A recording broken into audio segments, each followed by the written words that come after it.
Hello दोस्तों, आज हम पढ़ेंगे चैप्टर 1 संख्याएं। इसमें सबसे पहला टॉपिक है प्राकृत संख्याएं। प्राकृत संख्याएं गिनती की सभी संख्या को प्राकृतिक संख्या कहा जाता है, जैसे कि 1, 2, 3, 4, 5, 6, 7, 8, 9, ऐसे ही पूरा अनंत तक। ये सभी प्राकृतिक संख्याएं जो हमारे काउंट करने में, गिनती करने में जो काम आता है, उसी को प्राकृतिक संख्याएं कहते हैं। अब अगला है पूर्ण संख्याएं।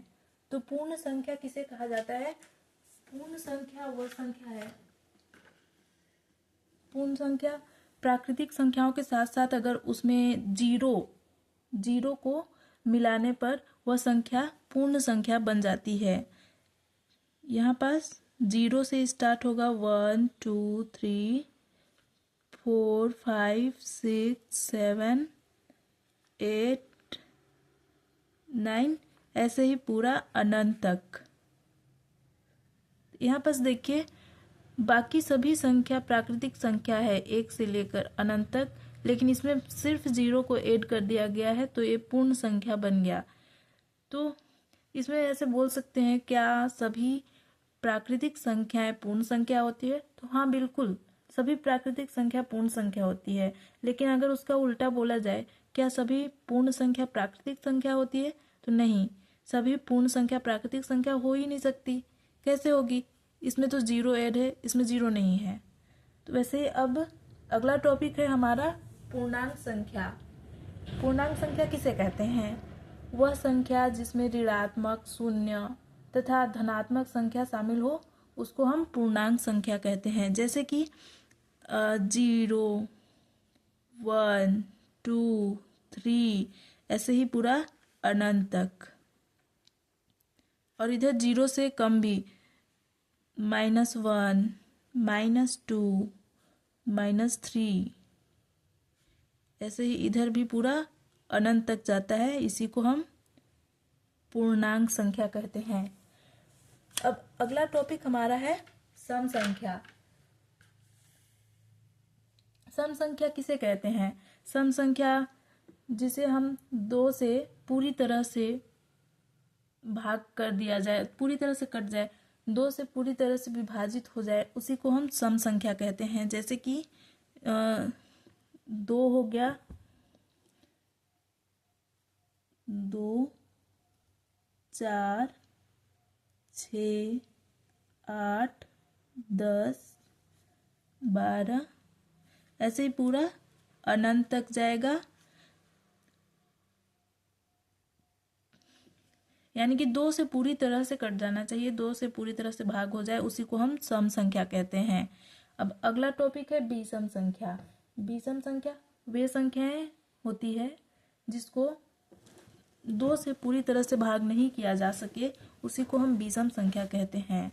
ऐसा संख्या कौन कौन सा है? जैसे यहाँ पास हो गया 1, 3, 5, 7, 9, ऐसे ही ये भी अनंत तक जाएगा। ये सब हमारा विषम संख्या है। इसके बाद आता है हमारा भाज्य संख्याएं। भाज्य संख्या किसे कहते हैं? भाज्य संख्या उसको कहते हैं जो संख्या स्वयं, खुद तथा एक के अलावा किसी अन्य संख्या से पूरी तरह से विभाजित हो जाता है, उसी को हम भाज्य संख्या कहते हैं। जैसे कि यहाँ पास कोई एग्जाम्पल लेते हैं, 4, 8, 9, 10, 12, इधर अनंत। अब यहाँ पास देखते हैं 4 यहाँ 1 से भी पूरी तरह से जाएगा और खुद यानी कि 4 से, और इसके अलावा 2 से भी पूरी तरह से कट जाएगी, विभाजित हो जाएगी, तो ये भाज्य संख्या है। और 5 नहीं है, क्योंकि 5 केवल 1 और 5 से विभाजित होगी, इसीलिए वो भाज्य संख्या नहीं है।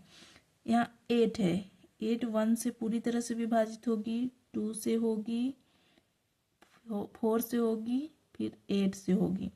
उसी तरह से 9 भी 1 से होगी, 3 से होगी, फिर खुद 9 से होगी।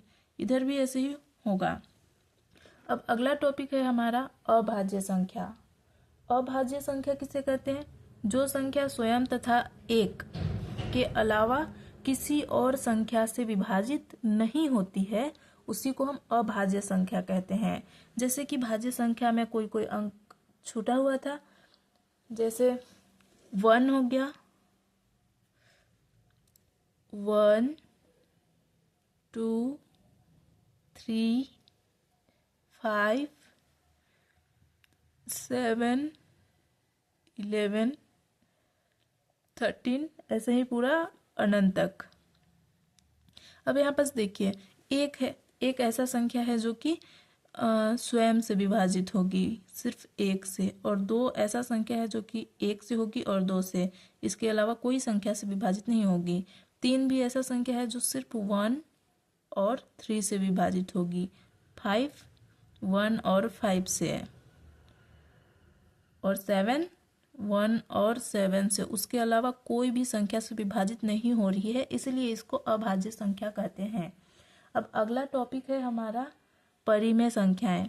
तो परिमेय संख्या किसे कहते हैं? परिमेय संख्या वह संख्या जिसे p/q के रूप में, यानी कि अंश बटा हर के रूप में लिखा जाता है, उसको हम परिमेय संख्या कहते हैं। और जो उसका हर होता है वो कभी शून्य के बराबर नहीं होता है, यानी कि p/q के रूप में होता है, तो नीचे वाला संख्या कभी शून्य नहीं होता है। इन्हें हम भिन्न के रूप में जानते हैं। और फिर इसमें ना धनात्मक, ऋणात्मक संख्याएं और शून्य भी शामिल होता है। एग्जाम्पल के लिए 1/2 हो जाएगा,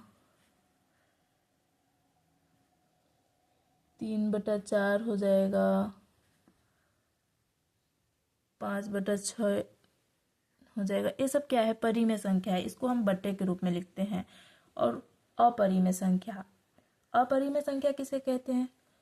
वह संख्या जिसे p/q के रूप में नहीं लिखा जा सके, उन्हें अपरिमेय संख्या कहते हैं। इसको रूट में लिखते हैं। रूट में कैसे लिखेंगे? जैसे हो गया √3, √5, √7, ये सब क्या है? हमारा अपरिमेय संख्या।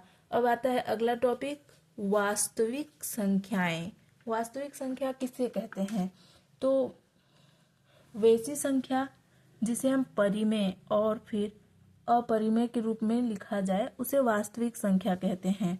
जैसे कि परिमेय संख्या यहाँ पास 1/2 3/4 है, तो यहाँ पास क्या बोला? परिमेय संख्या और अपरिमेय संख्या के रूप में लिखते हैं, उसी को हम वास्तविक संख्या बोलते हैं। तो 3/4 एक वास्तविक संख्या हो गया, 4 भी एक वास्तविक संख्या हो गया, उसी तरह √3 भी वास्तविक संख्या हो गया। अब अगला टॉपिक है अवास्तविक संख्या। अवास्तविक संख्या किसे कहते हैं? वह संख्या जिसका वर्ग करने पर एक ऋणात्मक संख्या प्राप्त होता है, उसे अवास्तविक संख्या कहते हैं। इसमें सिर्फ ऋणात्मक संख्या प्राप्त होगा, धनात्मक नहीं। और वास्तविक संख्या में क्या होता है? सिर्फ धनात्मक प्राप्त होता है। तो इसमें √-1, √-5, √-10, ये सब क्या है? अवास्तविक संख्याएं। तो आज का संख्याएं टॉपिक खत्म हो गया। पूरा 11 संख्याएं इसमें है। अब अगला टॉपिक कल दूसरे चैप्टर में पढ़ेंगे। धन्यवाद।